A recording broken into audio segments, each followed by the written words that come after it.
Hey everyone, it's Jaden and welcome. Today we're talking about Star Trek Discovery Season 4, Episode 5, The Examples. Before we get into it, if you don't mind hitting that subscribe button, I really want to keep making these videos to really build out the channel.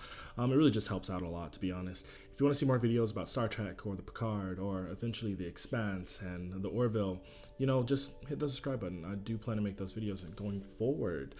Past this point, obviously, we're talking spoilers. So if you haven't seen the episode, just pause it and come on back and just, let's go. In an era of like a no recap react, here are my top 5 moments of the episode, going straight into it. The DMA. Here's the thing.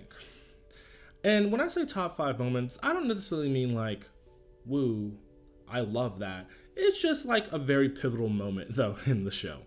The DMA to me has really been interesting, right? I think that the past 2 episodes, it's kind of been in the background, just living its own life.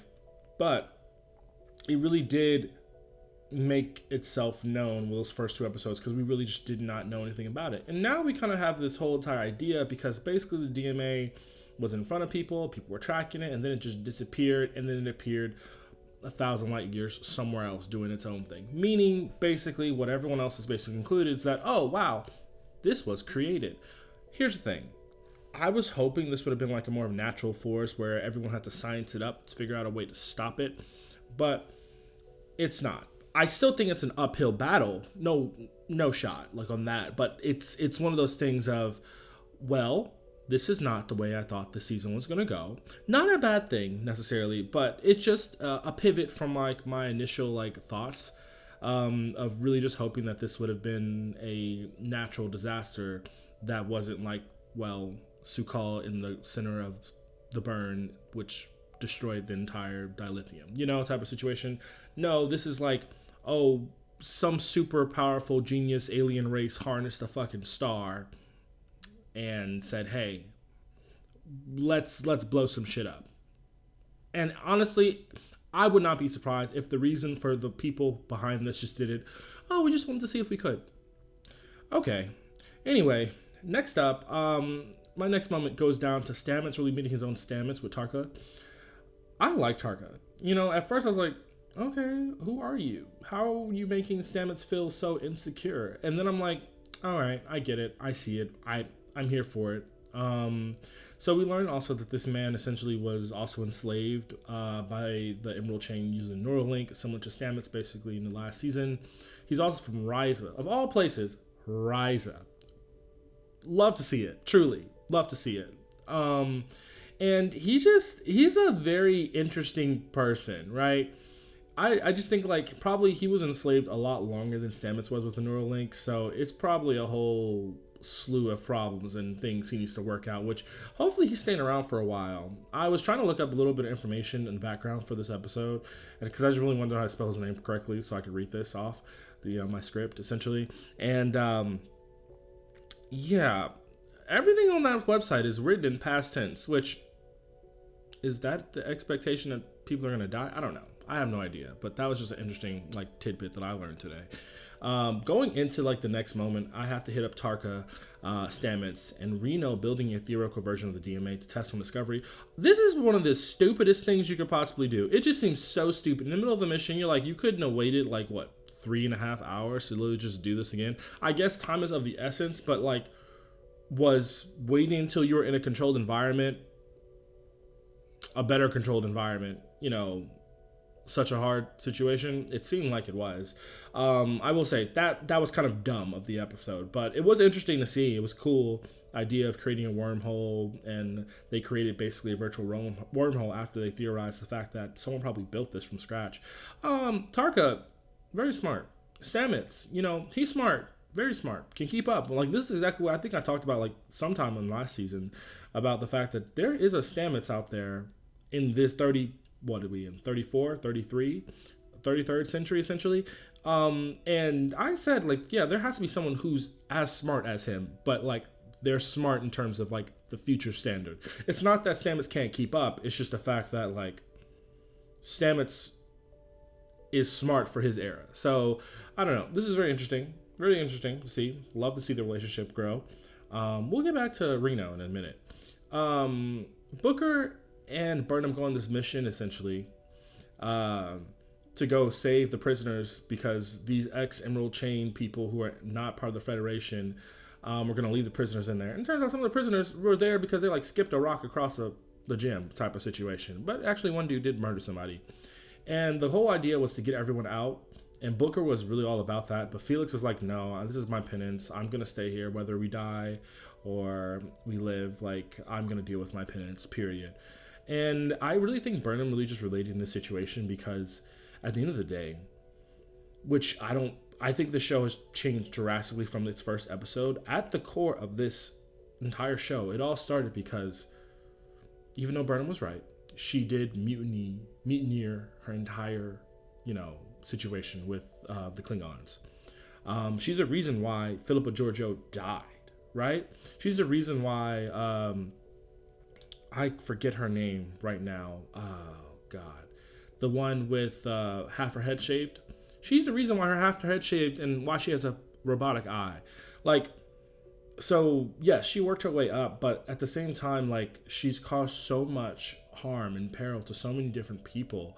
On one hand, it's like, you should have never been promoted to any level. You probably should have just stayed in jail. But on the other hand, it's like, you did save the world multiple different times. You were right, yada, yada, yada, yada.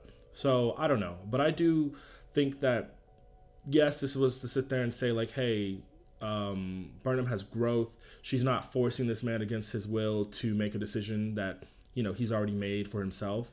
Which I saw. I was like, okay, love that for Captain Burnham.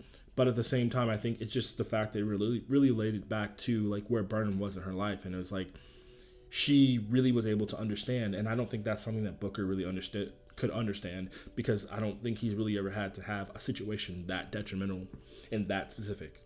So that was its own, it was like a really, really, really nice moment.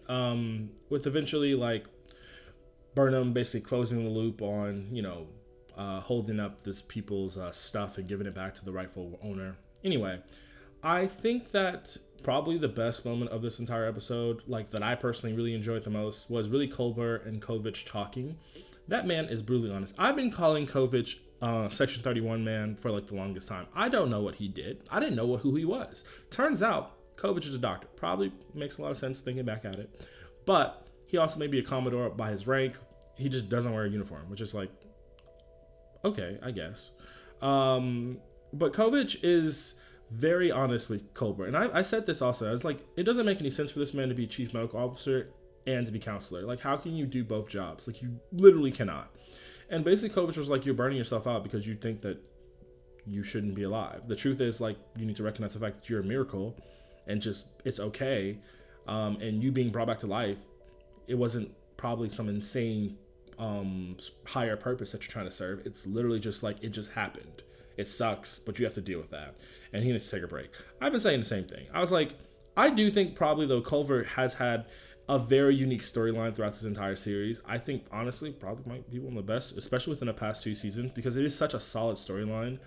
But also I think it's also because like we and I probably collective we as Discovery fans really do find that Culber is serving all the emotion of this entire show. But neither here nor there on that situation. I just really hope that we figure out what else he really wants to do. Notable little things about this episode. We are getting into some character work. I'm pretty sure the writers realized, like, oh my god, we have all these characters that no one knows about. For example, like, I literally forgot her name. Again, head shaved. And Awatukun. See, I remember her. But Commander Reese really got the chance to take a lead on the episode. We also learned that when he was younger, his home was hit by a hurricane, which was saved by, which he and his people were saved by the Federation. Love to see that. Not like, the hurricane, but the fact that like they're fleshing out character work in these small little moments, which is very smart use of also the amount of character that you have on the show. We also learned that the Q continuum hasn't really been seen in the past 600 years. Maybe the reason why it's going to relate back to Picard when Q pops on up. Who knows? Maybe he'll take Picard to the future. Who knows? And then Tig. Here's the thing.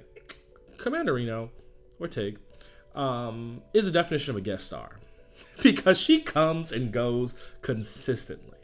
But I learned that Tig was actually promoted to the main cast this episode. I mean, not this episode, but the season, right?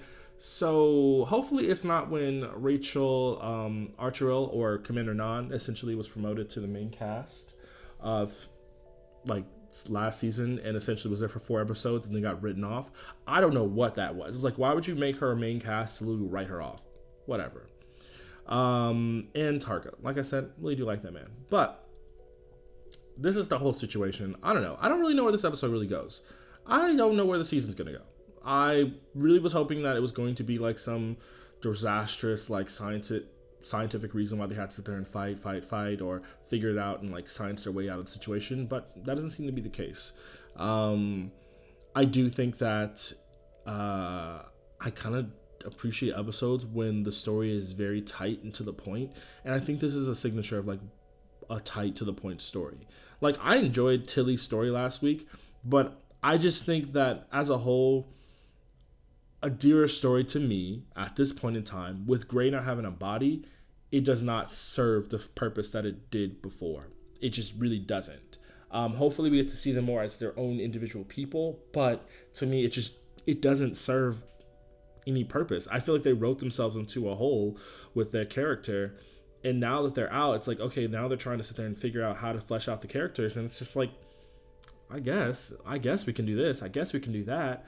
And I just don't know what they're going to do. This is not me hating on Adira or Grey. It's just, how do you sit there and make unique situations for the character? Like, for example, today, even a situation like, I know that Adira essentially is not at Stamets' levels in terms of like understanding this project. But at the same time, I'm like, wouldn't Adira be in this project? Because I'm pretty sure Tilly would have been in this.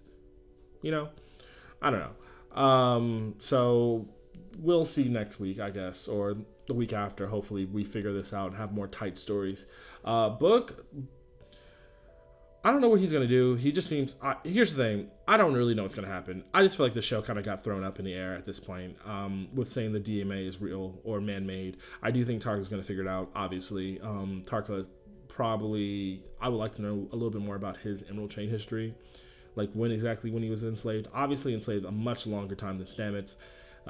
So it's kind of wild that no one really talked about the fact that the Emerald Chain really was out here just demolishing people's lives. Like, they keep having like slight mentions of it, but like no one is talking about like, okay, these people were horrible, they should get retribution. But I seem like they just got over it, which that's very, very Federation to get over it. So I don't know. This is it. That's the episode. Thank you all so much for watching. If you have any questions, comments, concerns, or really just thoughts about this episode, let me know in the comments, because I really want to talk about this episode. But yeah, talk to you later.